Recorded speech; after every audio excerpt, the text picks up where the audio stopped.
વીજ તંત્ર દ્વારા એક અગત્યની સૂચના આપવામાં આવી છે કે તમારું જો વીજ બિલ બાકી હોય ને તમારી રકમ બાકી હોય તો આવનારી દિવસો 25/2/2026 સુધીમાં ભરી દેજો, કારણ કે 25/2/2026ના દિવસે વીજ તંત્ર દ્વારા એક મેગા ઓપરેશન હાથ ધરવામાં આવશે, જેમાં વીજ જોડાણ છે તે કાપવામાં આવશે।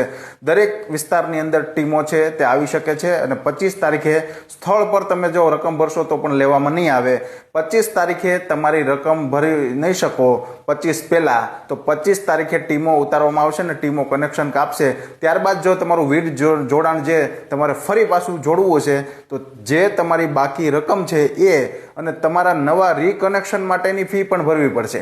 એટલે 25/2/2026 પહેલા તમારી બાકી બિલની રકમ પીજીવીસીએલની નજીકની કચેરી અથવા તો ઓનલાઈન છે તે ભરી દેજો, કારણ કે 25/2/2026ના દિવસે જે વીજ તંત્રની ટીમો છે અલગ અલગ વિસ્તારમાં વીજ જોડાણ કાપવાની કામગીરી હાથ ધરવામાં આવશે। એટલે આપ સૌ મિત્રો આ દરેક મિત્રો સુધી શેર કરજો અને આપનું બિલ બાકી હોય તો નજીકની કચેરીમાં સંપર્ક કરજો, જેથી કરીને તમે વીજ જોડાણ કાપવાથી બચી શકો છો।